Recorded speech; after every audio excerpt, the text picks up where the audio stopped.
కృపగలిగిన మా దేవ, మా బలము నీవే, మాకున్న ఆశ ఆలోచన మీదే నాయన. ఈ సెమినార్ను ప్రారంభించి కొనసాగించుకోవడానికి మీరు చేసిన కృపను బట్టి, మీ పిల్లలను రేపుతున్న విధానాన్ని బట్టి మీకు వందనములు. ఈ మాటలు అనేకులను బలపరుస్తున్నాయన, భక్తి మార్గాన అంతము వరకు సహించగలిగే ఉన్నతమైన స్థితిని మీ మాటల వల్ల మీ పిల్లలమైన మా అందరికీ కలుగు చేయండి. మీ కార్యములు అగమ్య గోచరములైన, మీ చెయ్యి ఏమి చెయ్యడానికి సిద్ధపడుతుందో అది జరిగి తీరుతుంది నాయన. మీ సంకల్పాన్ని సవివరంగా తెలుసుకున్నవారుగా మా విశ్వాస జీవితాన్ని పరీక్షించుకుంటూ ముందుకు వెళ్ళగలిగే భాగ్యాన్ని ఇవ్వమని, మొదటి మాటలు అందించిన మీ కుమారుణ్ణి బలపరిచి ఇంకా అనేకమైన చక్కటి సంగతులు నాయన సమాజానికి తెలియజేసే బలమైన సాధనముగా వాడుకొనమని కోరుతూ, మందపడలో ఉంటున్న మీ పిల్లలకి మీ భద్రతను అనుగ్రహిస్తున్నందుకు మీకు వందనములు చెల్లిస్తూ, తండ్రి కృప చూపి కనికరించి మీ పిల్లలకు నాయన నెమ్మదిని ప్రశాంతతనిచ్చిన ఆయన మీ కొరకు ఉన్నతంగా బ్రతకగలిగే భాగ్యాన్ని ఇవ్వమని కోరుతూ, సమస్య కొరకు నాయన ఆలోచన కలిగిన మీ పిల్లలకు ఓర్పును, సహనాన్ని, దీర్ఘశాంతాన్ని, మంచితనాన్ని మీ వలన సహాయము పొందగలిగిన స్థితిని మీ పిల్లలకి ఇవ్వమని కోరుతూ, చెప్పనై ఉంటున్న మాటలను నాయన చక్కగా వివరించగలిగిన జ్ఞానాన్ని నాకు ప్రసాదించి మీ పిల్లల ముందు నాయన బలపరచమని కోరుతూ, క్రీస్తు నామముని ప్రార్థన అడుగుతున్నాం తండ్రి, ఆమేన్. ప్రేమైన దేవుని వారలారా, ఈ ఒకరోజు లేఖనాల పరిశోధన సదస్సును ప్రారంభించి ఇప్పటికే అనేకమైన సంగతులను పాఠాలుగా మనం నేర్చుకుంటున్నాం. ఈ పాఠాలు వెనుకున్న ఒకే ఒక బలమైన ఉద్దేశం, క్రీస్తు కొరకు బ్రతుకుతున్న మనం ఎప్పటికీ దేవుడు కొరకు నిలబడగలిగే స్థితి మనకు ఉండాలి. భక్తి అనేది కాలాన్ని బట్టి రాకూడదు. ఒక్కసారి మనలోనికి వచ్చిందంటే, మనలో ఉంటున్న భక్తి పోవటం అంటే మనం ప్రాణాలు కోల్పోవటం అనే ఆలోచన మనకు ఉండాలి. అందుకే ఎక్కువగా ఈ భక్తి విషయంలో సాధన చేస్తున్నప్పుడు ఒక 2-3 సంవత్సరాల క్రితం దేవుని సన్నిధిలో మొరపెట్టిన మాటలు ఏంటంటే, తండ్రి, అనేకులు నీ మాటల చేత ఆకర్షింపబడి వస్తున్నారు. వచ్చిన మీ పిల్లలు దేవునిలో అనగా మీలో ఉండగలిగే స్థితి ఎందుకు ఉండటం లేదు నాయన? మీ పిల్లలు ఉండాలి అంటే ఇంకేదైనా సంగతులుగా మేము చెప్పాలా? ఒకవైపు బైబిల్ను చూస్తుంటే ఉన్నతంగా కనపడుతుంటుంది, మనుషులను చూస్తుంటే ఎప్పుడు ఎలా ప్రవర్తిస్తారో ఆలోచించడానికి వీలు లేనటువంటి జీవితాలు మనుషులవి.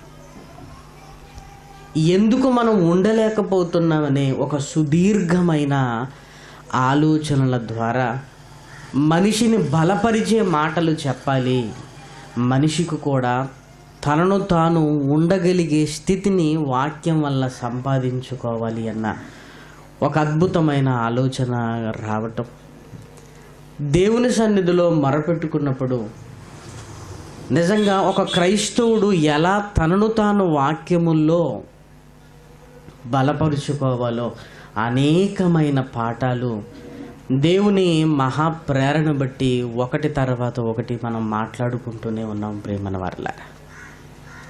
ఎందుకంటే మన భక్తి విషయంలో ఎప్పుడు మనం జాగ్రత్తగా ఉండాలి. నిన్న పేపర్ న్యూస్ మీరు చూసారో లేదో, ఒక విమానం కూలిపోయింది, 150 మంది ప్రయాణికులు చనిపోయారు. విమానం కూలిపోయింది అని ప్రభుత్వం వదిలేయలేదు ప్రియమైన వారలారా. ఎందుకు కూలిపోయింది? అసలు ఏం జరిగింది అని ఆ పైలట్ ఉంటున్న రూమును సోదా చేశారు. సోదా చేసినప్పుడు దొరికిన విషయాలు ఏంటంటే ఆ పైలట్ మానసికమైన రోగి అని తేలింది. మానసికమైన రోగి. నేను ఈ రోగంతో బాధపడుతున్నానన్న సంగతి అటు ప్రభుత్వానికి కానీ విమాన రంగానికి కానీ తెలియచేయలేదు ప్రియమైన వారలారా. ఆరోగ్యంగానే ఉన్నాడు కదా అనుకున్నారు. అనుకుని ఇదిగో డ్యూటీ వేశారు. ఆ డ్యూటీలో ఉన్నప్పుడు ఆ ప్రవర్తన సరిగా లేకపోవటం వల్ల మానసికంగా కృంగిపోయి తనతో పాటు 150 మంది ప్రయాణికులను చంపేశాడు. ఇది ఎందుకు చెబుతున్నానంటే ఒక తప్పు జరగగానే ఎలా దర్యాప్తు జరిగింది, అంతేకాదు ఒక కొత్త నిర్ణయం తీసుకున్నారు. ఏంటంటే 3 నెలలకు ఒకసారి మరి విమానంలో పైలట్కి మెడికల్ చెకప్లు చేయించాలి. ఇక నుంచి విమానంలో నడిపించే పైలట్లు ఏం చేయాలి, వాళ్ళకు సంబంధించిన పుట్టు పూర్వోత్తరాల దగ్గర నుంచి వాళ్ళకున్న రోగాలు, వాళ్ళ పరిస్థితులు, ఏ డాక్టర్ దగ్గర ట్రీట్మెంట్ తీసుకుంటున్నారు అనేది ఆన్లైన్లో అనుసంధానం చేయాలి. విమాన రంగపు లేఖలేంది ఏ డాక్టర్లు వాళ్ళకి ట్రీట్మెంటు చేయకూడదు. చూసారా ఎలా సరిదిద్దుకుంటున్నారు, ఎలా సరిదిద్దుకున్నారో చూసారా. అంటే మరొక తప్పు జరగకూడదనడానికి కొత్త రూల్స్ అండ్ రెగ్యులేషన్స్ వచ్చాయి. ఈ విషయం నేను ఎందుకు చెప్తున్నానంటే మనం కూడా దేవుని కొరకు నిలబడాలి అని మనం అనుకుంటున్నాం.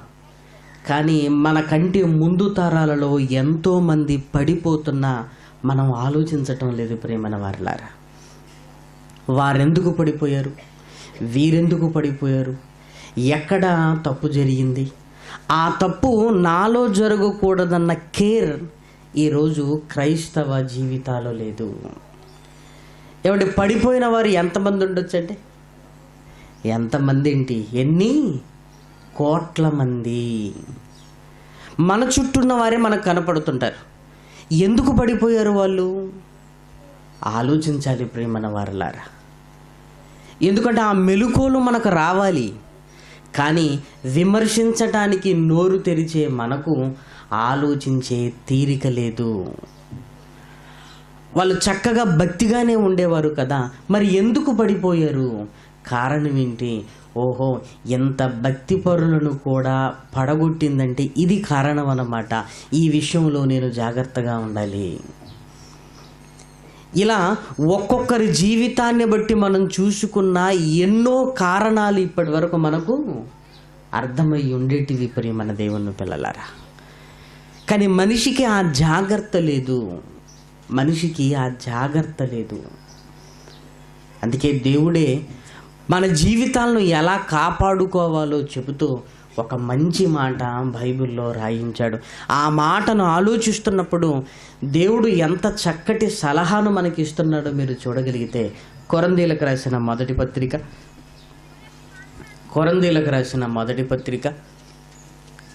10వ అధ్యాయము 12వ వచనం. కొరంథీయులకు రాసిన మొదటి పత్రిక 10వ అధ్యాయము 12వ వచనం. తాను నిలుచున్నానని తలంచుకొనువాడు పడకుండునట్లు జాగ్రత్తగా చూచుకొనవలెను. తాను నిలుచున్నాను అనుకున్నవాడు పడిపోకుండునట్లు జాగ్రత్తగా చూచుకోవాలి అన్నాడు. ఆ విమానం ఎందుకు పడింది అని దర్యాప్తు చేసి ఇది సంగతి అని ఎలా ఊపిరి పీల్చుకుంటారో మనం కూడా దేవుడి కొరకు మన జీవితాన్ని నడిపించుకుంటున్నప్పుడు పడిపోయే అవకాశం ఉంది అని జాగ్రత్తగా చూసుకోవాలి అన్నాడు. ఏమంటే ఆ జాగ్రత్త మనకి ఎలా వస్తుంది, ఆ జాగ్రత్త మనకి ఎలా వస్తుంది? నేను పడిపోయే ముందు నాకు తెలుస్తుందా నేను పడిపోవటానికి సిద్ధంగా ఉంటున్నానని నాకు తెలుస్తుందా అని ఆలోచించగలిగితే మనం పడిపోతున్నప్పుడు మనకు తెలిసే అవకాశం ఉంది ప్రియమైన వారలారా. ఈరోజు టెక్నాలజీ పెరిగిన తర్వాత ఒక కుక్కర్ చూడండి, అందము కానీ మనం అందులో వేసిన కర్రీ కానీ అయిపోయింది అనటానికి మనకి ఏం చేస్తుందో తెలుసా? సిగ్నల్స్ ఇస్తుంటుంది. ఆ సిగ్నల్ వినగానే మనం ఏమనుకుంటాం? ఓహో, అన్నము అయిపోయింది అని. ఒక వాషింగ్ మిషన్ చూడండి, మనం వేసిన బట్టలన్నీ ఉతికేసిన తర్వాత ఒక సిగ్నల్ ఇస్తుంది. ఆ శబ్దం వినగానే మనం ఏమనుకుంటామంటే ఇదిగో బట్టలన్నీ ఉతికేసింది వాషింగ్ మిషన్ అనుకుంటాం. అలాగే చూడండి, మనం ఇంట్లో కాలింగ్ బెల్ పెట్టుకుంటాం, స్విచ్ బయట పెడతాం. ఎవరైనా వచ్చి ఆ కాలింగ్ బెల్ నొక్కగానే శబ్దం వస్తుంది ఇంట్లో, వెంటనే ఎవరో వచ్చారు అనుకుంటున్నాం. అంటే మనిషి కనిపెట్టిన టెక్నాలజీలో ఈ పని పూర్తయిపోయిందనటానికి ఎలా సిగ్నల్స్ మీద మనం ఆధారపడుతున్నామో, దేవుడు కూడా మనం పడిపోయే ముందు కూడా మన బ్రతుకు ఎలా ఉందో ఏమండి చక్కటి సిగ్నల్స్ రాశాడు ప్రియమైన వారలారా. అది అర్థం కాగానే మనకు అనిపోతుంది అనమాట, ఓహో నేను పడిపోవటానికి సిద్ధంగా ఉన్నాను అని వెంటనే మనకు తెలిసొచ్చే విధంగా దేవుడు రాశాడు.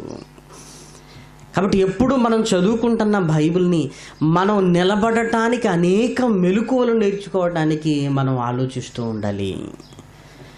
కాబట్టి దేవా, నేను నిలుచున్నానని నేను అనుకుంటున్నాను, మరి నేను పడిపోకుండా ఉండాలి అంటే నువ్వు చూసుకోమంటున్నావు కదా, మరి నేను ఎక్కడ చూసుకోవాలి?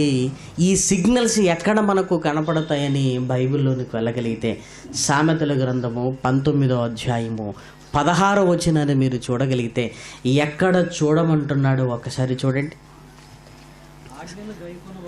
ఆజ్ఞను గైకొనువాడు తన్ను కాపాడుకొనువాడు తన ప్రవర్తన విషయమై అజాగ్రత్తగా ఉండువాడు చచ్చును. అంటే ఎక్కడ చూసుకోవాలి? మనం మన ప్రవర్తనలో చూడాలి. తన ప్రవర్తన విషయమందు అజాగ్రత్తగా ఉండువాడు తాను పడిపోకుండా ఉండునట్లు జాగ్రత్తగా చూచుకోవాలి. అంటే ఆ జాగ్రత్త ఎక్కడ చూచుకోవాలంటే మన ప్రవర్తనలో తేడా వస్తుంది ప్రియమైన వారలారా, మనం పడిపోవటానికి ముందు. అన్నం ఉడికింది అని చెప్పటానికి ఎలా సిగ్నల్స్ వస్తాయో, ఎవరో వచ్చారో అని తెలపటానికి ఎలా కాలింగ్ బెల్ మోగుతుందో, అలాగే మనం పడిపోవటానికి ముందు కూడా మనం బాగా గమనించగలిగితే ప్రవర్తనలో తేడా వస్తుంది. ప్రవర్తనలో తేడా గమనిస్తున్నావంటే నువ్వు పడిపోవటానికి సిద్ధంగా ఉన్నావు. ఇప్పుడు ఆ మాటని జ్ఞాపకం చేసుకుంటే, తాను నిలుచున్నాననుకొను ప్రతివాడు పడకుండునట్లు జాగ్రత్తగా చూచుకొనవలను. ఎక్కడ జాగ్రత్తగా చూసుకోవాలి? మన ప్రవర్తన విషయంలో జాగ్రత్తగా చూసుకోవాలి. అంటే పడిపోయే ముందు ప్రవర్తనలో ఏదో తేడా వస్తుంది, మునుపటిలా ఉండలేకపోతున్నాం. పోలీసు వాళ్ళు ఈ విషయాన్ని జాగ్రత్తగా అబ్జర్వ్ చేస్తారండి. ఎవరైనా నేరం చేశారు అనగానే ఏం చేస్తారంటే ఆ నేరస్తుడి ప్రవర్తనలో ఏదో ఒక తేడా, ఆ తేడాను గమనించి ఇదిగో వీడే నేరస్తుడు. ఎలా చెప్పగలిగారండి మీరు అంటే ఏమంటారంటే, నేరస్తుడండి ఇదిగో ధైర్యంగా ఉండలేడు, నేరస్తుడు ఏదో భయపడుతుంటాడు, అతని ప్రవర్తనలో ఏదో తేడా, అతని ప్రవర్తనలో ఏదో తేడా, అతని ప్రవర్తనలో. ఏమంటే చాలామంది నేరస్తులను పోలీసు విభాగంలో ఉన్నవారు పట్టుకోవటం ఏంటంటే, వీళ్ళు ప్రశ్నిస్తుంటారు, వాళ్ళ సమాధానాలను బట్టి పట్టుకోవటం కాదు, కానీ ఆ ప్రశ్నలను సమాధానం చెప్పేటప్పుడు భయపడుతున్నారా, ఎలా మాట్లాడుతున్నారు, వణుకుతున్నారా, ఇవన్నీ వారి ప్రవర్తనను గమనిస్తారు. ఇదిగో ఇతడే నేరస్తుడు అని నిర్ణయిస్తారు, ఇతడే నేరస్తుడు అని. మళ్ళీ ఒక గంట బ్రేక్ ఇస్తారండి, మళ్ళీ గంట తర్వాత మళ్ళీ అవే ప్రశ్నలు అడుగుతారండి, మళ్ళీ అవే ప్రశ్నలు అడుగుతారు. ఇంతకుముందు అడిగిన ప్రశ్నలే మళ్ళీ అడుగుతారు. మళ్ళీ అడుగుతున్నప్పుడు ఆ ప్రశ్నలలో మళ్ళీ తేడా కనపడుతుంటుంది. ఎందుకంటే అబద్ధం ఆడాలని మనం ఫిక్స్ అయ్యి ఉండవు, మనం ఏది పడితే చెబుతుంటాం. అతని ప్రవర్తనను గమనిస్తుంటారు ప్రియమైన వారలారా. ఒక నేరస్తును పట్టుకోవటానికి ప్రవర్తనను గమనిస్తున్న మనం, ఇదిగో మన జీవితం పడిపోకుండా ఉండటానికి కూడా మన ప్రవర్తనను మనం గమనించాలి. ప్రవర్తన అనగానే ఒకటి కాదు, చూసే విధానం కావచ్చు, మాట్లాడే మాటలు కావచ్చు, చేసే పనులు కావచ్చు. ప్రవర్తన అనగానే ఒకటి కాదు, మాటల్లో తేడా కనిపిస్తుంటుంది. అప్పటిలాగా ఫ్రీగా ఉండలేకపోతున్నారు చూడగానే అనిపిస్తుంది అన్న తేడా కావచ్చు. మరి పడిపోవటానికి ముందు మన ప్రవర్తనలో ఏ విషయాన్ని మనం బాగా గమనించాలో కూడా మీరు చూడగలిగితే, సామెతల గ్రంథం, దయచేసి సామెతల గ్రంథము 16వ అధ్యాయము, సామెతల గ్రంథము 16వ అధ్యాయము 18వ వచనం చూడండి. సామెతల గ్రంథము 16వ అధ్యాయము 18వ వచనం. నాశనమునకు ముందు గర్వము నడుచును, పడిపోవుటకు ముందు అహంకారమైన మనసు నడుచును.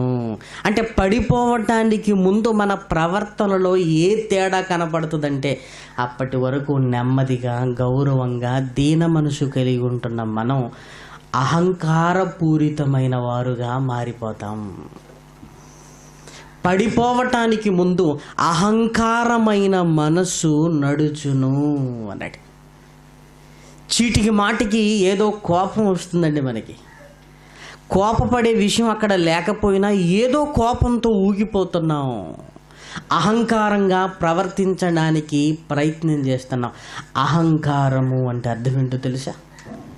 అహంకారము అనగానే మనకున్న స్థితిని బట్టి, మనకున్న ఆలోచనను బట్టి ఎదుటి వారిని తృణీకరించగలిగే ఒక భయంకరమైన గుణం ప్రియమైన వారలారా, భయంకరమైన గుణం. ఎప్పుడైతే మన మనసు అది ఆవరించిందో పడిపోవటానికి సిగ్నల్స్ అన్నమాట. ఈ సిగ్నల్స్ ఏమిస్తున్నాయి? ఇదిగో మన నోరే చెబుతుంది నువ్వు పడిపోవటానికి సిద్ధంగా ఉన్నవి. నీ కళ్ళు చెబుతున్నాయి నువ్వు పడిపోవటానికి సిద్ధంగా ఉన్నవి. ఎందుకు? ఆ కళ్ళల్లో కనికరము కంటే ఏం కనపడుతుంది? అహంకారము. అహంకారము. నేను చెప్పింది వినాలి, నేను చెప్పింది నేను వినాలి, నువ్వు వినాలి. చూసారా? ఈ సిగ్నల్స్ని మనం ఏమనుకుంటున్నామంటే, నేను ఇలా ఉండటం న్యాయం అనుకుంటున్నాం ప్రియమైన దేవుని పిల్లలారా. కానీ పడిపోవటానికి అవే గుర్తులు. మన క్యారెక్టర్ కంటే భిన్నమైన క్యారెక్టర్ అనేది నీలో కనపడుతుందంటే, నువ్వేదో తప్పు చేయటానికి సిద్ధపడుతున్నావు, ఏదో తప్పు చేస్తున్నావు, ఏదో నిన్ను నీవు ఏమనుకుంటున్నావంటే సమర్థించుకోవడానికి ప్రయత్నం చేస్తున్నావు. ఎవడైతే ఏంటి, ఎవడికి తెలిస్తే ఏంటి, ఎవడు నన్ను అనగలిగేవాడు. ఇదిగో నీలో నెమ్మదిగా ఆ అహంకారపూరితమైన లక్షణాలు బయటకు వస్తుంటాయి ప్రియమైన వారలారా. నిజంగా మీరు ఇళ్ళకు వెళ్ళిన తర్వాత ప్రియమైన వారలారా, ఈరోజు విన్న పాఠాన్ని మీ జీవితంలో మీరు అప్లై చేసుకోవాలి. ఎందుకంటే పడిపోయిన తర్వాత నేను పడిపోయాను అని బాధపడటం కంటే, పడిపోయే ముందు మన ప్రవర్తన ఎలా ఉంటుందో దేవుడు చెబుతున్నప్పుడు ఎందుకు చెక్ చేసుకోకూడదు? ముఖం మీద చిన్న మొటిము ఉంటేనే అద్దం దగ్గరికి 100 సార్లు వెళ్ళే మనం, మన బ్రతుకులో ఇంతింత మచ్చలున్నా కూడా పట్టించుకోకుండా ఉంటాం ప్రియమైన వారలారా. అంటే మన ఆత్మీయ జీవితం మీద మనకు శ్రద్ధ లేదు అనిపిస్తుంది.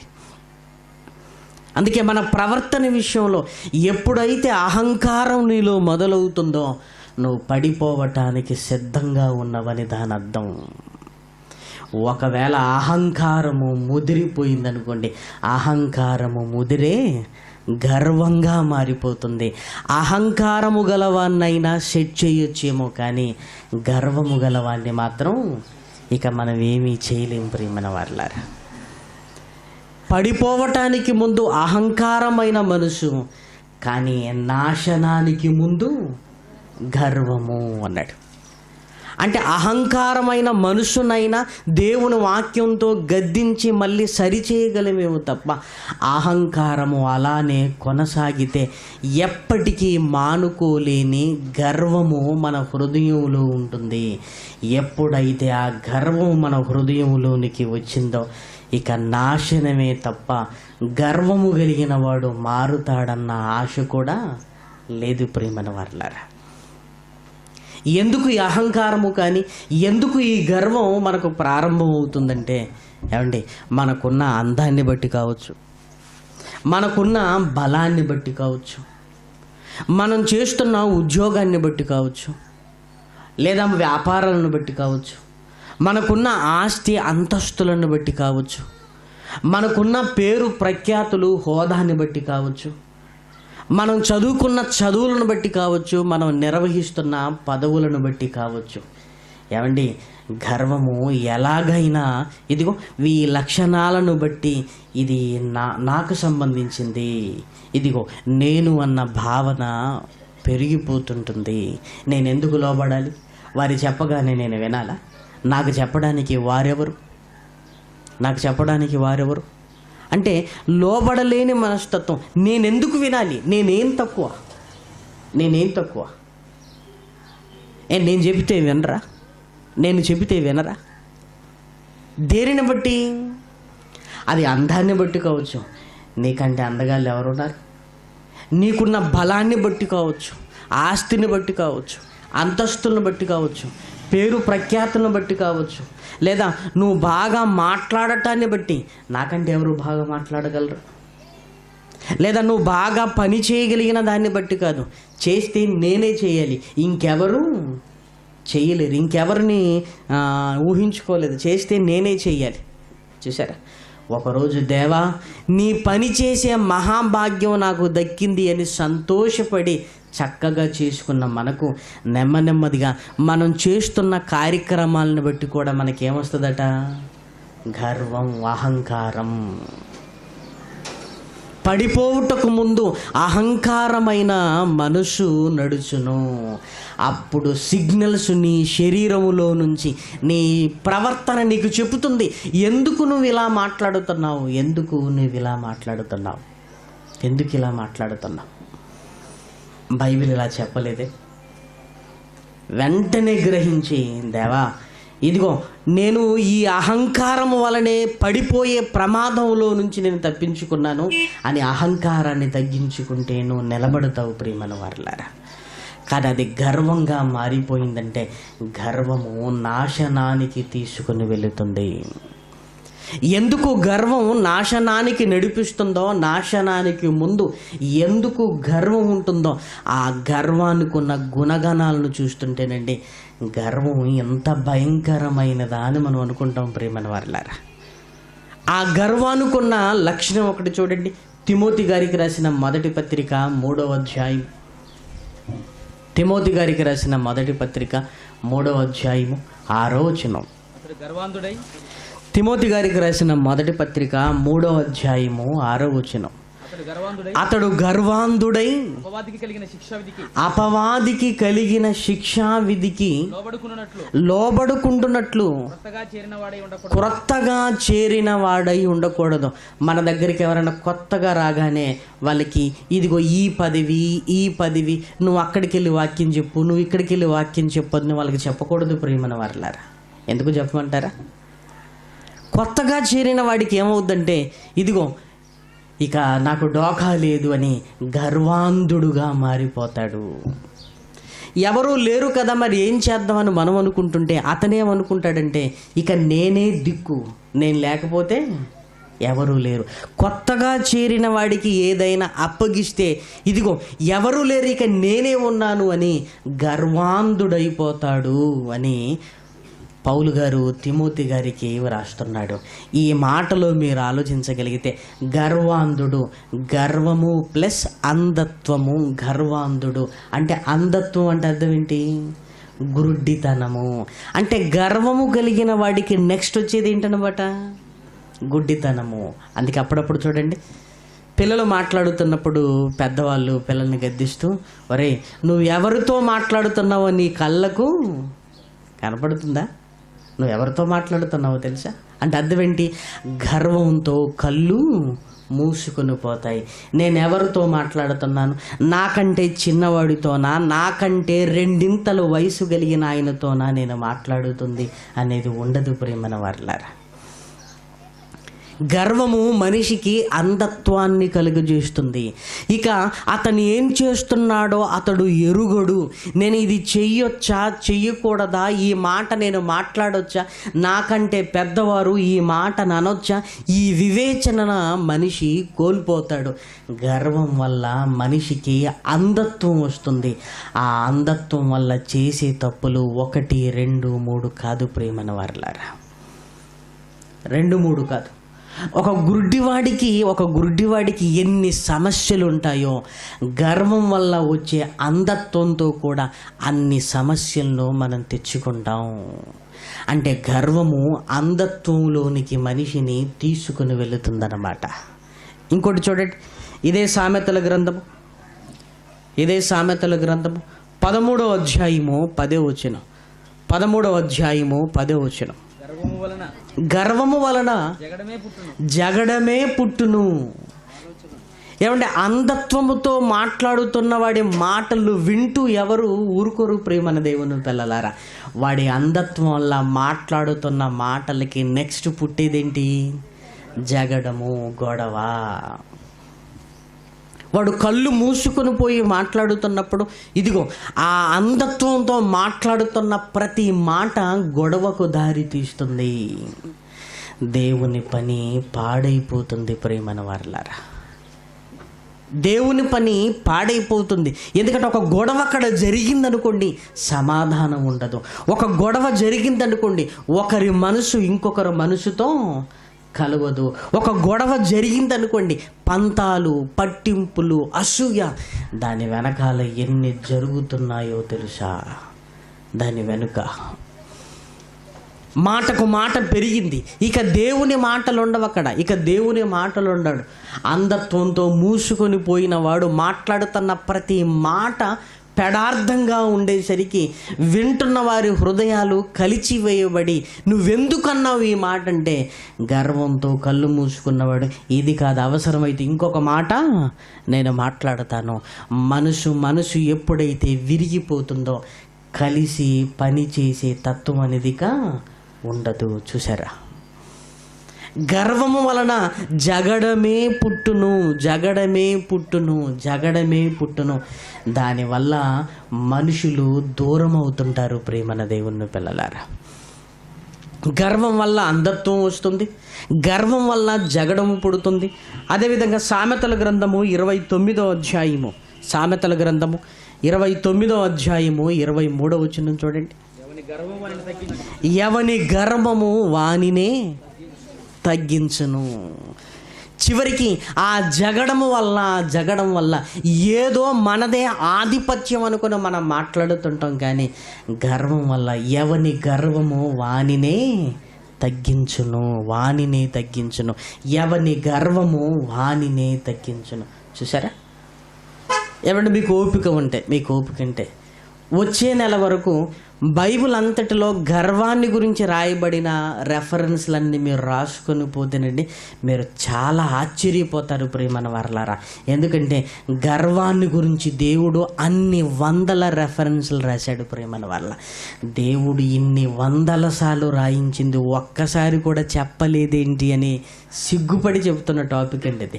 ఇన్ని వందల సార్లు రాశాడు, కనీసం ఒక్కసారి కూడా మనం మాట్లాడుకోకపోవటం ఏంటి అంటే మనం ఎందుకు పడిపోతున్నామంటే కారణం ఇక్కడే ఉంది అని అర్థమైపోయింది ప్రేమన వారలారా. కొన్ని వందల రెఫరెన్స్లు ఉంటాయి, కొన్ని వందలు. ఎందుకంటే గర్వం అనేది చాలా భయంకరమైనది. మనిషిని అంధత్వంలోనికి తీసుకొని వెళుతుంది. మనిషిని ఇదిగో ఇంకొక మనిషికి వ్యతిరేకంగా రేపుతుంది. చివరికి ఆ గర్వం వల్ల ఎవని గర్వము వానినే తగ్గిస్తుంది.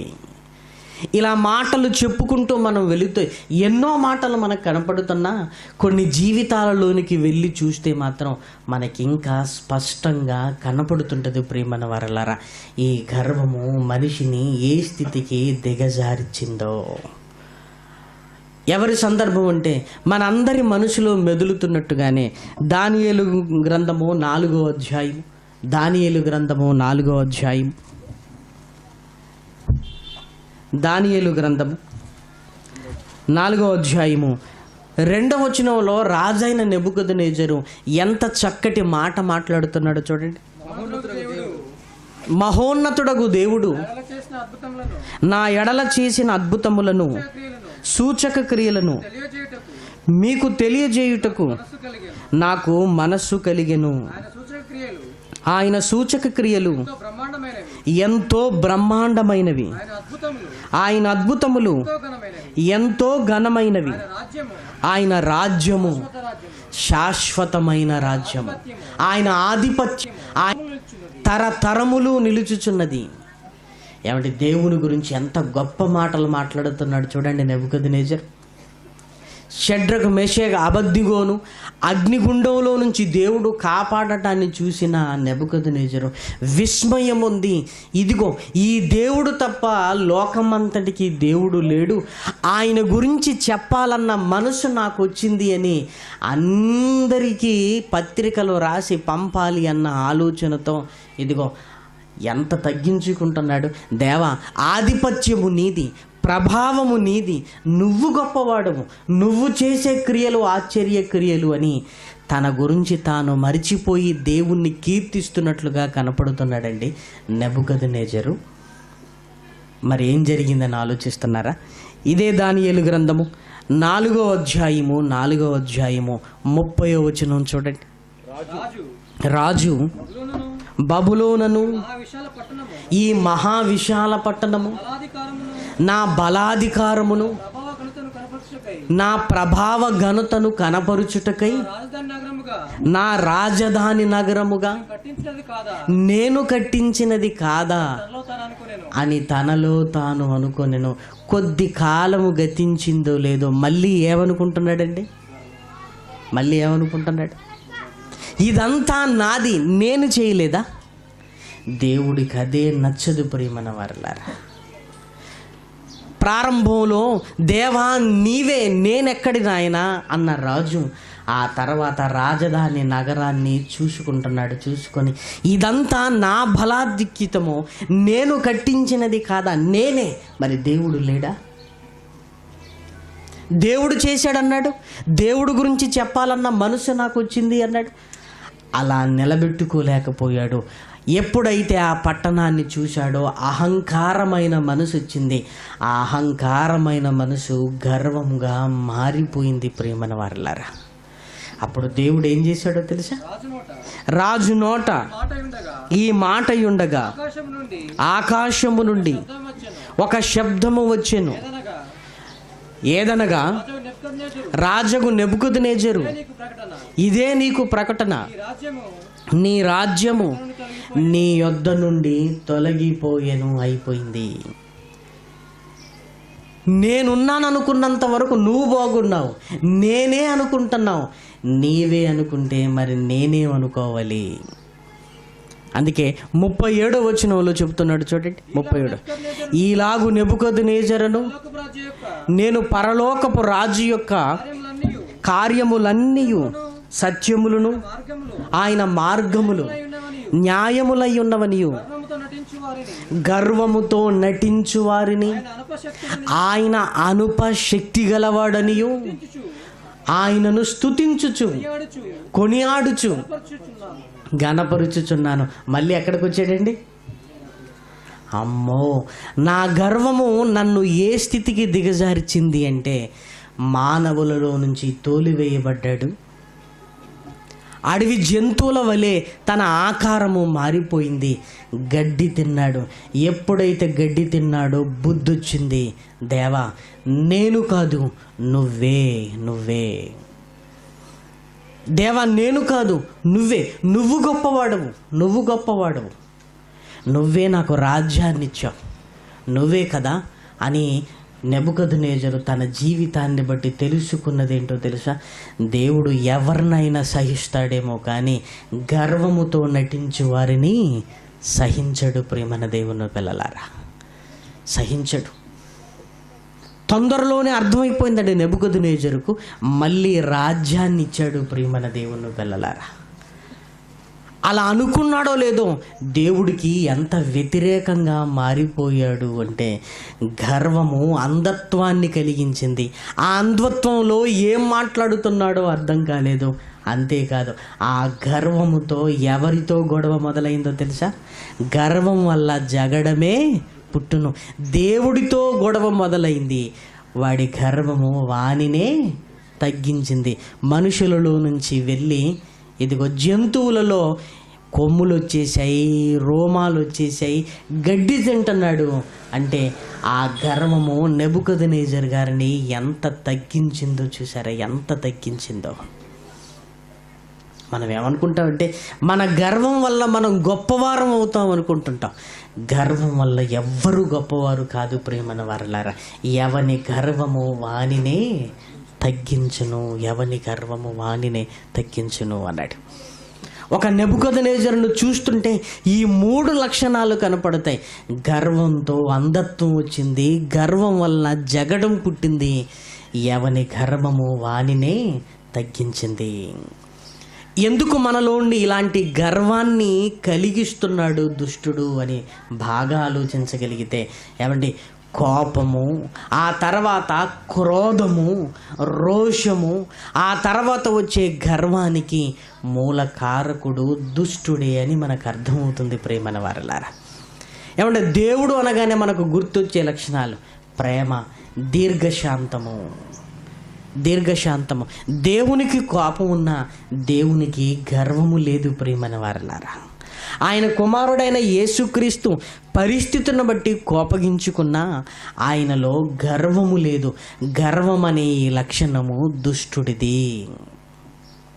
ఎందుకు మనలో ఈ గర్వాన్ని మనలో మొదలు పెడుతున్నాడో బాగా మీరు ఆలోచించగలిగితే, ఏమండి, యెహెజ్కేలు గ్రంథంలో రాయబడిన మాటలు కూడా ఈ సందర్భంలో మీరు చూడగలిగితే, యెహెజ్కేలు గ్రంథము 28వ అధ్యాయము 17వ వచనం.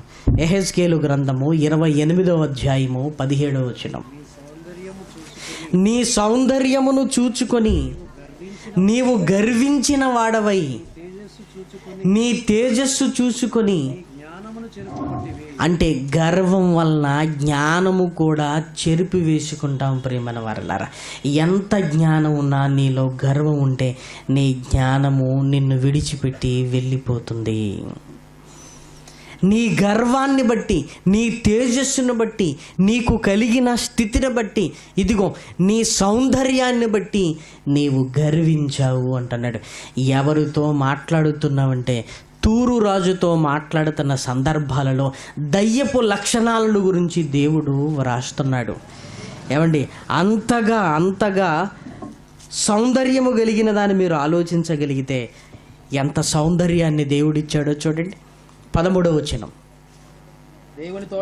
దేవుని తోటయగు ఏదేనులో నీవుంటివి, మాణిక్యము, గోమేధికము, సూర్యకాంతమని, రక్తవర్ణపురాయి, సులిమాని రాయి, మరకతము, నీలము, పద్మరాగము, మాణిక్యము అను అమూల్య రత్నములతోను బంగారముతోను నీవు అలంకరింపబడి ఉన్నావు.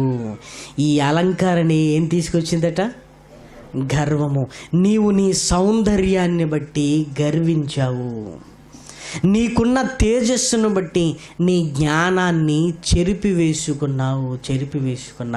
అంటే ఒకనాటి దేవదూత సాతానుగా మారిపోయింది దేనిని బట్టి అంటే మనం అందరం చెప్పే ఒకే ఒక్క మాట, గర్వాన్ని బట్టి. దేవదూత వ్యభిచారము చేసింది అని కాదు, దేవదూత దొంగతనం చేసింది అని కాదు, దేవదూత మోసము అని రాయబడలేదు. కానీ ఇదిగో నీవు గర్వించావు. దేవుడికి అది నచ్చదు ప్రియమైన వారలారా. నీవు గర్వించావు. ఉత్తర దిక్కున ఇదిగో సభాపర్వతం మీదికి నేను ఎక్కుదును, మేఘన మండలం మీదికి ఎక్కిది పోవుదును, మహోన్నతునితో నన్ను సమానముగా చేసుకుంటానన్ను అనుకున్నావు కదా. నాకేం తక్కువ? దేవునితో సమానంగా ఉండగలిగే స్థితి నాకు లేదా? చూసారా ఎలా తనను తాను గర్విస్తుందో? దేవా, ఒక దేవదూతనైన నాకు ఈ స్థితినిచ్చి పరలోకములో ఒక ఉన్నతమైన పోస్టులో నువ్వు నన్ను పెట్టావు, నీ కృతజ్ఞతలు అని చెప్పిన ఒకనాటి దేవదూత రాను రాను తన అలంకరింపబడిన విధానాన్ని, తనకున్న పదవిని బట్టి, తనకున్న స్థితిని బట్టి, హోదాని బట్టి దేవునితో సమానంగా చేసుకోవాలనుకుంది. నాకేం తక్కువ, నాకేం తక్కువ, నాకేం తక్కువ. ఇదిగో పరలోకంలో పనులన్నీ నేనే చేస్తున్నాను, దేవుడు ఏమైనా చేస్తున్నాడా చెప్పటం వరకు అయింది, చేసేదంతా నేనే. అలాంటప్పుడు నేనే మొత్తం చూసుకుంటూ అయిపోతుంది కదా. ఎంత గర్వం ప్రియమైన దేవుని పిల్లలారా, ఎంత గర్వం చూసారా. ఏమంటే ఏది గర్వం అంటే ఎప్పుడు మనకివ్వబడిన స్థితిని బట్టి సంతోషపడుతుండాలి. కానీ మనం ఏం చేస్తామంటేనండి, ఈ స్థితిని మనకెవరిచ్చారో ఆ స్థితిని మనం కోరుకుంటామండి. అది మానవునికున్న దౌర్భాగ్యపు లక్షణం. ఈ స్థితి మనకెవరిచ్చారో సంతోషపడం మనం, ఈ స్థితి మనకెవరిచ్చారో ఆయన స్థితిని కోరుకుంటాం ప్రియమైన వారలారా. అంటే అర్థం ఏంటి? ఇదిగో నువ్వే లేకపోతే నేనుంటే బాగుండు కదా, అది చాలా దౌర్భాగ్యం కదా. బైబిల్లో మంచి మాట ఉంటుంది లూకాసు వార్తలో, ఏ శిష్యుడైనా గురువు అంతా కాలేడు ప్రియమైన దేవుని పిల్లలారా. ఏ శిష్యుడు కానీ గురువుతో సమానముగా ఉండగలడేమో కానీ గురువు అంత గొప్పవాడు కాలేడు. ఒకవేళ బాగా కష్టపడితే ఆయనతో సమానంగా ఉండగలడేమో కానీ గురువుని మించిన శిష్యుడు ఎవడు లేడు.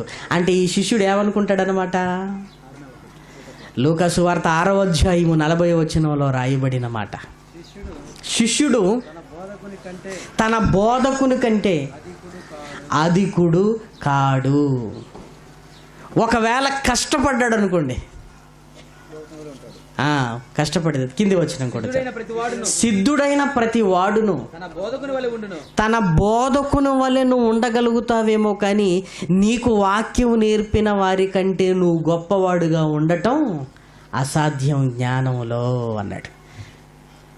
జ్ఞానంలో ఒకవేళ నేను ఆయనని మించి నేను అయిపోవాలి అంటున్నానంటే ఆ లక్షణం ఏ లక్షణమో తెలుసా? దుష్టుడి లక్షణం.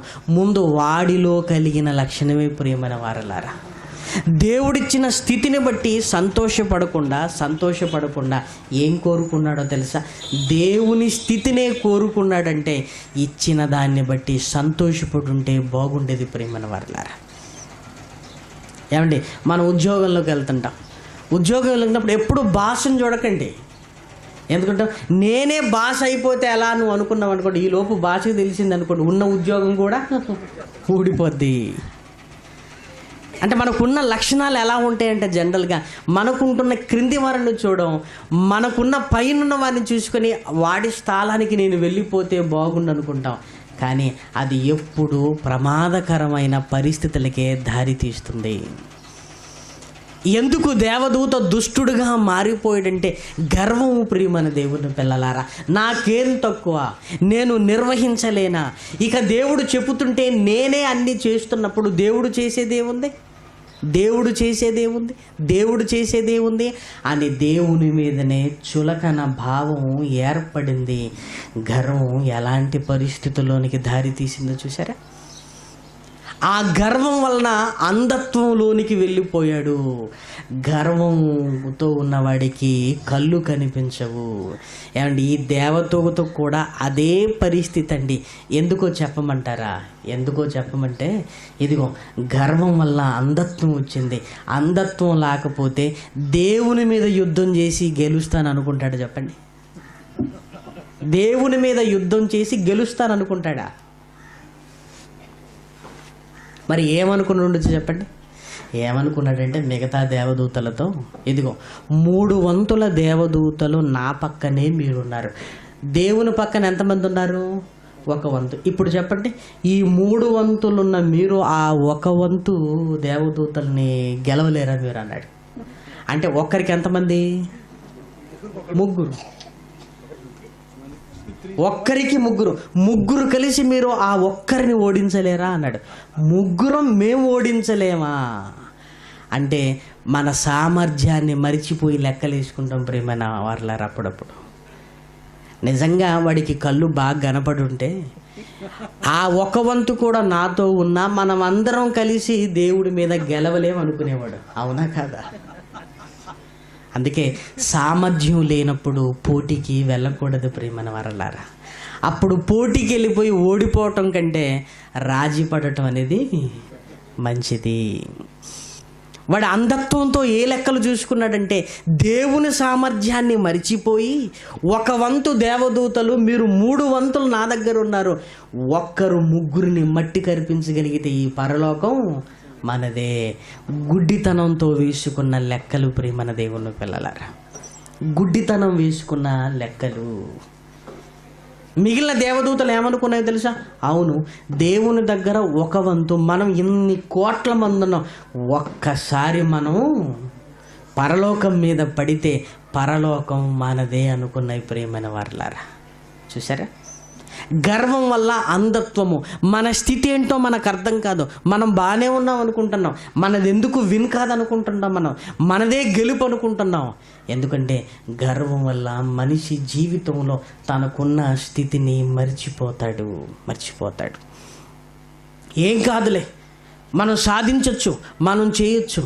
10 మంది కలిసి ఉన్నప్పుడే చేయలేని వాడివి ఒక్కడివి ఏం చేస్తావయ్యా? 10 మంది కలిసి ఉన్నప్పుడే చేయలేని మనం ఒంటరిగా ఏం చేయగలం చెప్పండి? అది మన వల్ల అయ్యే పనేనా? కాదండి, కాదు. గర్వము వలన అంధత్వము కలుగును, గర్వం వల్ల జగడమే పుట్టును. నెక్స్ట్ పరలోకంలో జరిగింది ఏంటండి? యుద్ధము. దేవుడు వెంటనే మిఖాయేలుతో చెప్పాడు, నా దాకా కూడా అవసరత లేదు. మిఖాయేలు వాడిని వెంబడించిన వారు ఎవ్వరూ పరలోకంలో ఉండటానికి వీలు లేదు. పరలోకంలో యుద్ధం, జగడం ప్రారంభమైంది ప్రియమైన దేవుని పిల్లలారా. అందరినీ తోసేసాడండి. ఎవని గర్వము వానినే తగ్గించును. చూసారా? వాడు ఎక్కడికో వెళ్ళిపోవాలనుకున్నాడు, ఆ ఉన్న చోట్ల నుంచి కూడా తగ్గించబడి పాతాళ లోకానికి వెళ్ళిపోయాడంటే అంతకంటే ఇంకా తగ్గించటం అనేది ఏమీ లేదు. అంటే ఎంతవరకు తగ్గించాలో దేవుడు అంతవరకు తగ్గించాడు. ఆకాశ మండలమునకు హెచ్చిపోవాలని నువ్వు అనుకున్నావు, కానీ పాతాళ లోకమునకు నీవు తగ్గించబడ్డావు. ఒక మూలకు నువ్వు తగ్గించబడ్డావు. ఏ గర్వముతోనైతే దేవునికి ఎదిరి తిరిగి దయ్యంగా మారిపోయి పాతాళ లోకానికి వెళ్ళిందో, ఇదిగో నీ పిల్లల్లో కూడా నా లక్షణాలని నేను చూపిస్తాని మన దగ్గరకు వచ్చిందండి. ఎందుకో తెలుసా? అదే గర్వము మనలో ఉంటే మనం కూడా ఎవరుగా మారిపోయే అవకాశం ఉంది? దయ్యంగా మారిపోయే అవకాశం ఉంది. ఏ గర్వము దేవదూతను దయ్యంగా మార్చిందో ఆ గర్వమే నీలో ఉంటే దేవుని కుమారుడైన నిన్ను కూడా అపవాది కుమారుడుగా మార్చేసే ఒక భయంకరమైన లక్షణము ప్రియమైన దేవుని పిల్లలారా. చూసారా? గర్వము వలనే పరలోకములో ఉన్నవాడు ఇదిగో పాతాళ లోకానికి తగ్గించబడ్డాడు. అంటే గర్వము పరలోకంలో ఉన్న వారిని కూడా పాతాళానికి పంపించగలుగుతుందంటే అది ఎంత భయంకరమైన లక్షణమై ఉండి తీరాలి. మనం ఏమనుకుంటామంటే అదే గర్వంతో ఉండి మనం పరలోకానికి వెళ్ళిపోతాము అనుకుంటున్నాం ప్రియమైన వారలారా. ఏమండి, గర్వం ఉంటే పైనుంచి కిందికి వస్తారా, కింది నుంచి పైకి వెళ్తారా? గర్వం ఉన్నప్పుడు ఎప్పుడు కింది నుంచి పైకి వెళ్ళాడండి. పైనున్నవాడే కిందికి వస్తాడు. పైనున్నవాడే కిందికి వస్తాడు. వాడే దయ్యమని తెలిసిన తర్వాత అదే గర్వాన్ని కలిగి ఉంటున్న మనం పరలోకానికి ఎలా వెళ్ళగలం చెప్పండి? ఎలా వెళ్ళగలం? అందుకే మన వయసు, నువ్వు పెద్దలతో మాట్లాడుతున్నావా, చిన్నవాళ్ళతో మాట్లాడుతున్నావా, ఇదిగో ఆ గర్వము నీలో కనిపించకూడదు. చిన్ననాటి నుంచి ఆ గర్వము నీలో మొదలైందనుకోండి, నువ్వే దయ్యమైపోతావు. నువ్వే అనేకులను చెడగొడతావు నీ గర్వపు మాటల వలన. గర్వపు మాటల వల్ల, నీకున్న బలాన్ని బట్టి నువ్వు గర్వించడానికి వీల్లేదు. దేవుడు రాజులు గర్వించినా ఊరుకోలేదండి. వాళ్ళ రౌతులను బట్టి, వాళ్ళ బలాన్ని బట్టి, వాళ్ళకున్న సంపదను బట్టి గర్వించడానికి దేవుడు ఊరుకోలేదు. అలాంటప్పుడు చిన్న చిన్న బ్రతుకులు మనము గర్వించి ఎంత ప్రమాదకరమైన పరిస్థితుల్లోనికి వెళ్ళిపోతామో ఒక్కసారి ఆలోచించండి. దుష్టుడు తనలో ఉంటున్న లక్షణాన్ని నెమ్మదిగా ఇదిగో మనలోనికి నువ్వెందుకు తగ్గాలి? ఏమంటే సనుగుట కూడా సమస్య అన్న పాఠం ఇక్కడ కూడా చెప్పాం. మరొక చోట ఆ పాఠం చెప్పానండి. నిజంగా పరిస్థితులు, సందర్భాలు ఇవన్నీ తెలియదు ప్రియమైన వారలారా. ఎందుకో తెలుసా? తెల్లవారుజామున లేచి రావటం, టక్కన ప్రిపేర్ అయిన పాఠాన్ని చెప్పటం, ఇవి అనేకులకు ఉపయోగపడాలని ఆలోచించటం. ఒక చోట చెబితే ఒక ఆయన అలిగి దేవాలయం రావటం మానేశాడు ప్రేమల వల్ల. నా గురించే చెప్పాడు. నా బ్రతుకు ఇలా ఉంది అనుకుంటే మారే అవకాశం ఉంటుంది. నా గురించి చెప్పాడను అనుకున్నాం అనుకోండి, ఎప్పటికీ మారు. ఎప్పటికీ నా గురించి చెప్పాడు అంటే చెప్పబడుతున్న ప్రతి మాట మనిషి మాట అనుకున్నాం అన్నమాట. ఈరోజు దేవుడు నాతో మాట్లాడుతున్నాడన్న భావన లేదు. ఈరోజు దేవుడు నాతో మాట్లాడుతున్నాడన్న భావన నీలో లేదు అన్నమాట. ఏమంటే కొన్ని లక్షణాలు ఉంటాయి ప్రియమైన దేవుని పిల్లలారా, మనలో ఉంటాయి. లేవని ఎందుకు చెప్పుకోవాలి? ఉన్న వాటిని సరిదిద్దుకుంటే గొప్పవారం అయిపోతాం కదా. మన జీవితాన్ని సానపట్టుకోవటం మనం రావాలే తప్ప, ఇదిగో నా గురించే చెప్పారు అన్నప్పుడు నీ బ్రతుకు అలా ఉన్నదేమో ఒక్కసారి ఆలోచించుకుంటే అందరికంటే గొప్పవాడివి నువ్వు అవుతావు కదా. అందరికంటే గొప్పవాడివి. చిన్న చిన్న మాటలను అర్థం చేసుకోలేకపోతున్నాడు. ఎందుకు అనుకున్నాడు తమ్ముడు అంటే, పోయిన ఆదివారం ఆయనే శనిగాడన్నా, ఈ ఆదివారం మీరు చెప్పారు పాఠం అంతే. మరి ఆయన శనిగాడని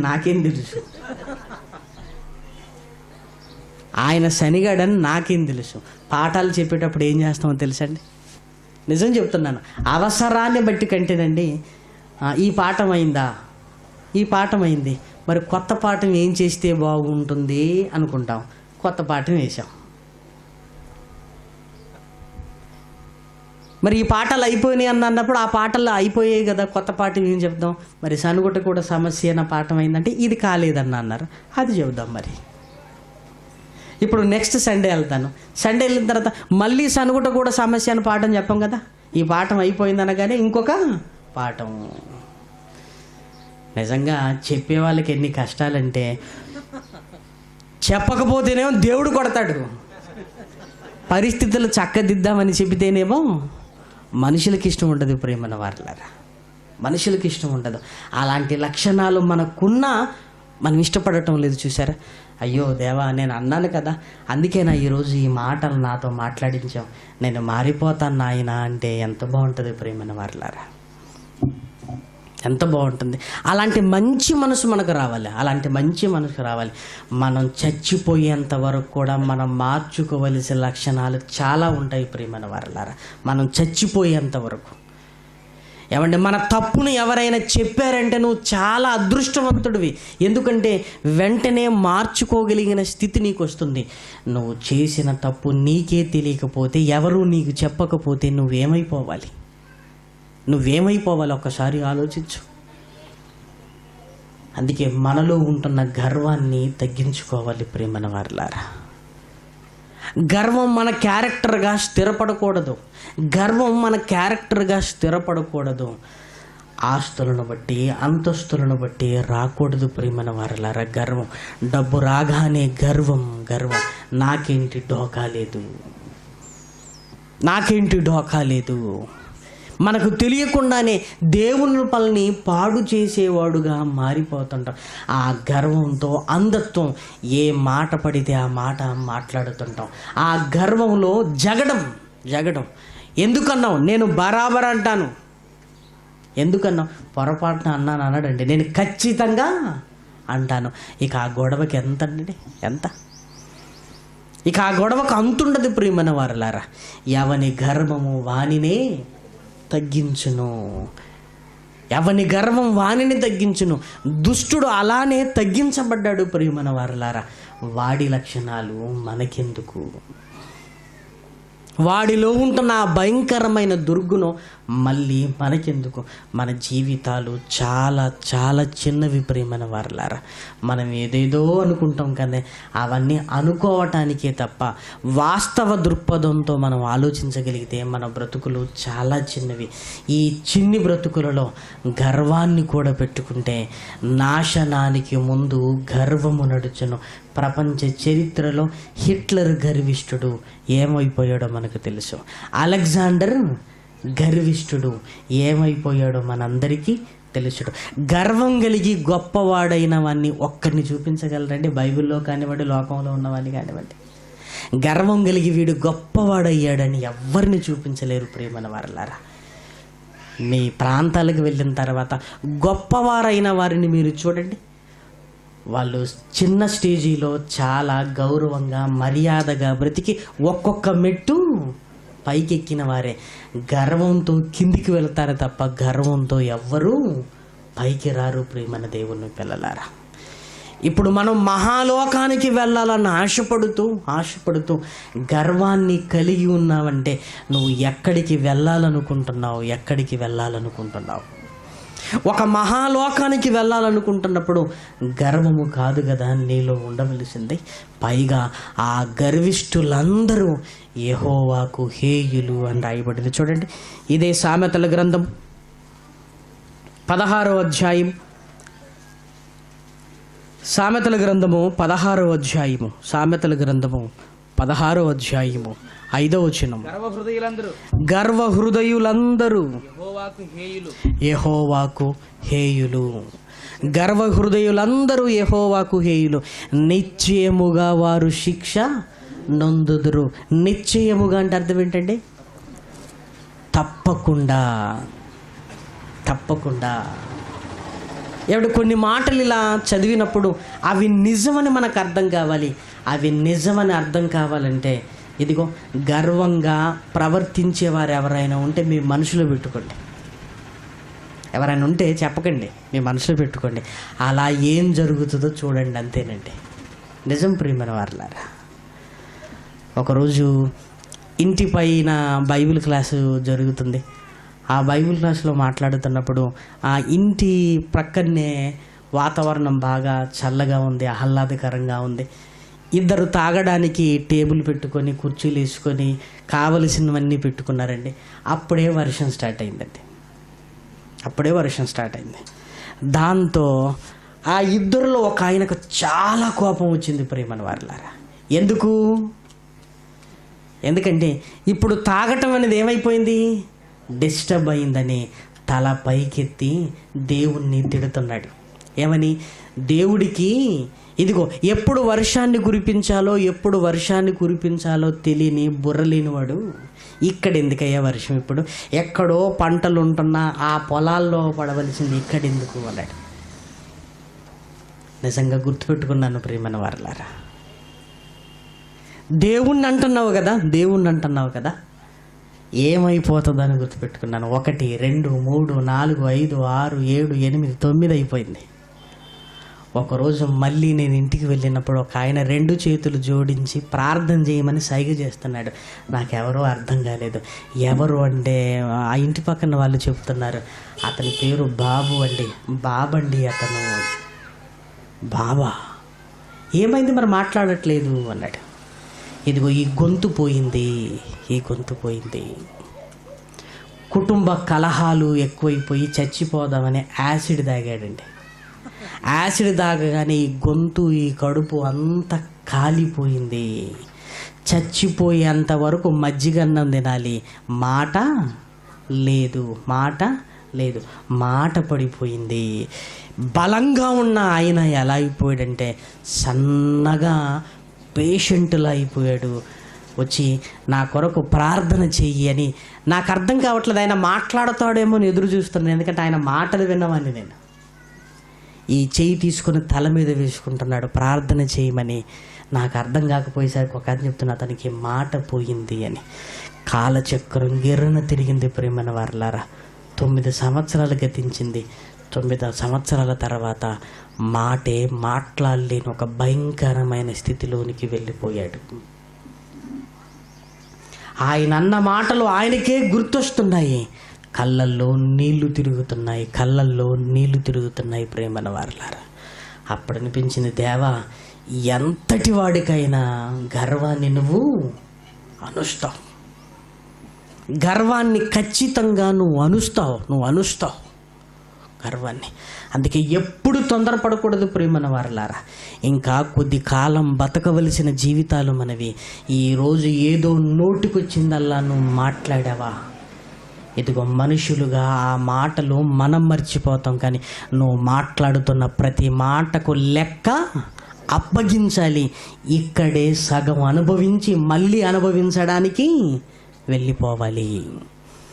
ఇక్కడే అనుభవించాలి, మళ్ళీ అనుభవించడానికి ఇంకా అనుభవించడానికి వెళ్ళిపోవాలి. ఎందుకు తొందరపడాలి?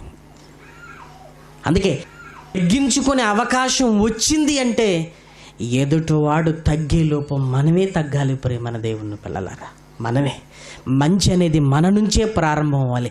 చెడు ఎవరి నుంచి ప్రారంభమైనా పట్టించుకోవద్దేమో, కానీ మంచి అనేది ఉంటే అది మన నుంచే ప్రారంభం అవ్వాలి. ఎప్పుడు రెస్పాండ్ అవ్వకూడదు. పర్వాలేదులేండి అని ఓర్పును, సహనాన్ని, దీర్ఘశాంతాన్ని వీటిని సంపాదించుకోవడానికి ప్రయత్నం చేస్తుండాలి. ఏముంది, కాలచక్రం గిర్రును తిరుగుతుంటే ఎవరి జీవితాలు ఎలా మారిపోతాయో తెలియదు ప్రేమన వారలారా. ఎవరి జీవితాలు ఎలా మారిపోతాయో. మనం అన్న ఒక్క మాట దేవుడికి వ్యతిరేకం అయిపోయి మన జీవితాల్ని తలకిందులు చేయగలిగే సామర్థ్యం ఆయనకి ఉన్నది ప్రేమన దేవుని పిల్లలారా. అన్నీ చేయగలుగుతున్న ఆయన పట్ల వినయము, విధేయత కలిగి ఉండాలి. ఒక మహాలోకానికి వెళ్ళాలనుకుంటున్న మన బ్రతుకులు. అందుకే యేసుక్రీస్తుని గురించి రాయబడుతూ ఏమన్నాడో తెలుసా? ఘనతకు ముందు వినయముండును అన్నాడు. యేసుక్రీస్తుని చూడండి, ఘనతకు ముందు వినయము కలిగాడు. పరలోకానికి వెళ్ళాలి అంటే వినయము కలిగి ఉన్నవాడే పరలోకపు ఘనతకి వెళతాడు. గర్వాన్ని కలిగి ఉన్నవాడు ఇదిగో ఇక్కడి నుంచి ఇంకా తగ్గించబడతాడు, పాతాళ లోకానికి వెళ్ళిపోతాడు. సామెతల గ్రంథము 15వ అధ్యాయము 33వ వచనంలో రాయబడిన ఆ మాటను దయచేసి చూడండి.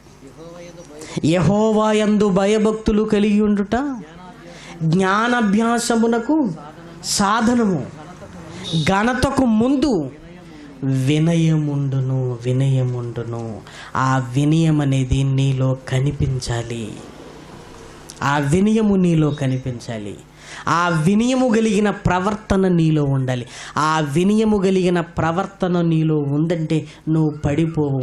అహంకారమైన ప్రవర్తన నీలో మొదలైందంటే, ఒకరోజు నన్ను ఎన్ని మాటలన్నా పోనీలే అనుకున్న నేను ఈరోజు ఒక్క మాట అనగానే ఎందుకు నాలో ఆవేశం వస్తుంది అంటే పడిపోవటానికి సిద్ధంగా ఉన్నానన్నమాట. కొద్ది కాలం భరించిన మనం మరొకసారి ఎవరైనా మాట అన్నారనగానే ఎందుకు కోపం వస్తుంది? క్రైస్తవుడు అయినందుకు జీవితాంతం కొన్ని భరించాలి ప్రియమైన దేవుని పిల్లలారా. జీవితాంతం భరించాలి. ఎందుకు? ఒకరోజు ఇన్ని మాటలు అన్నారని కోపం రాని నాలో ఈరోజు ఏదో అన్నారని ఎందుకు కోపం వస్తుంది? అహంకారమైన మనసు. ఎప్పుడు ఎవరినో మనసులో పెట్టుకొని ప్రసంగాలు చేయకూడదు. అది చాలా తప్పు. దేవుని మాటలు చెప్పాలన్న ఆశతో చెప్పాలే తప్ప ఒకరిని మనసులో పెట్టుకునే ప్రసంగాలు చేయకూడదు. అంటే నీ అహంకారాన్ని తీర్చుకోవడానికి ఏది వేదిక అయిందనమాట? దేవుని మాటలు చెప్పే సభ వేదిక అయిందనమాట. పగ తీర్చుకోవటానికి ఈ సభలు కాదు కదా ప్రియమైన వారలారా. ఎదుటి వారిని బ్రతికించడానికి దేవుడు పెట్టిస్తే పగలు తీర్చుకోవటానికి వేదికగా మారకూడదు ప్రియమైన వారలారా, మారకూడదు. ఘనతకు ముందు వినయముండును. పరలోకపు ఘనత కావాలనుకుంటున్నప్పుడు నీలో వినయం ఉండాలి. యేసుక్రీస్తులో ఉన్న వినయాన్ని గురించి ఏం చెప్పమంటారు? ఆయనకున్న వినయాన్ని గురించి ఏం చెప్పాలి చెప్పండి ప్రియమైన దేవుని పిల్లలారా. పరలోకపు సింహాసనాన్ని కలిగిన ఇదిగో శిష్యులతో ఉంటున్నాడంటే వినయము లేదా? చచ్చిన వారిని తిరిగి లేపే సామర్థ్యం ఉన్న పడుకోవడానికి ఇంకా కొండ మీదికి వెళుతున్నాడంటే ఆయనలో వినయము కాదా? ఎప్పుడు అపార్థం చేసుకోవటానికి కాదు, అర్థం చేసుకోవడానికి వినయం ఉన్నవాడికి ఎప్పుడు అర్థం చేసుకోవడానికి ప్రయత్నం చేస్తాడు. ప్రియమైన వారలారా, యేసుక్రీస్తులో ఉంటున్న ఆ సుగుణం నీలో ఉండగలిగితే ఇదిగో ఘనతకు వెళతావు. గర్వం ఉంటే మాత్రం నాశనానికి వెళతావు. అహంకారము నీకు కనిపించిందంటే నెక్స్ట్ స్టెప్ నువ్వు పాపం చేస్తావు, నువ్వు పడిపోతావు. అహంకారంగా ఉన్నప్పుడే వెంటనే కళ్ళెం వేసి మళ్ళీ దేవుని వాక్యంతో మన మనసును సముదాయించుకోవాలి ప్రేమన దేవుని పిల్లలారా. లేకపోతే భయంకరమైన నష్టము కలుగుతుంది. ప్రార్థన చేసుకున్నామండి. దయగలిగిన మా కన్న తండ్రి, మీకు వందనములు నాయన. ఉన్నతమైన మీ మాటలు నాయన, మీ కొరకు బ్రతకాలని ఆశను కలిగిస్తుండగా ఆత్మీయ జీవితంలో నాయన మా స్థితి ఎక్కడుందో స్పష్టంగా లేఖనాలలోనికి తొంగి చూసిన మాలో ఉంటున్న దుర్గుణాలకి చర్మగీతం పాడిన ఆయన మంచిని పెంచుకునే భాగ్యాన్ని ఇవ్వండి. మరి ఈ మాటలు మీ మాటలుగా మీ పిల్లలు స్వీకరించగలిగే మంచి మనసుని ఇవ్వమని, ఇంకను అనేకమైన సంగతులు మాట్లాడుకొని ఉంటుండగా కృప చూపమని, ఈ సెమినార్ను జరిగించడానికి ఏ కుటుంబాన్ని మీరు రేపారో నాయన ఆ కుటుంబానికి తోడుగా ఉండండి. ఇంకను ఈ బాధ్యతలను నాయన ఇప్పటి వరకు వారి భుజస్కంధాల మీద మోసిన ప్రతి కుటుంబాన్ని, ప్రతి కుమారుణ్ణి, వారి కుటుంబాలని, వారి పిల్లల్ని కాచి కాపాడమని, ఇంకను అనేకమైన సంగతులు లేఖనాల పరిశోధన ద్వారా నేర్చుకునే కృపను ప్రసాదించమని కోరుతూ, మరి పనిలో పాలు పంపులు కలిగిన మీ పిల్లలందరికీ తోడుగా ఉండమని, అదేవిధంగా నాయన మందపాడులో ఉంటున్న మీ పిల్లలకి నాయన సహనాన్ని, ఓర్పును, దీర్ఘశాంతాన్ని ప్రసాదించిన ఆయన ప్రతి సమస్యలో నుంచి నాయన మీ ఆదరణ, మీ కనికరాన్ని చూపించిన ఆయన చక్కగా మిమ్మల్ని స్తుతించగలిగే భాగ్యాన్ని ఇవ్వండి నాయన. కష్టకాలాలలో నాయన మీ వైపు చూస్తుండగా కృప చూపించమని ప్రార్థన చేస్తున్నాయన. క్రీస్తు నామమున ప్రార్థన అడుగుతున్నాం తండ్రి, ఆమేన్.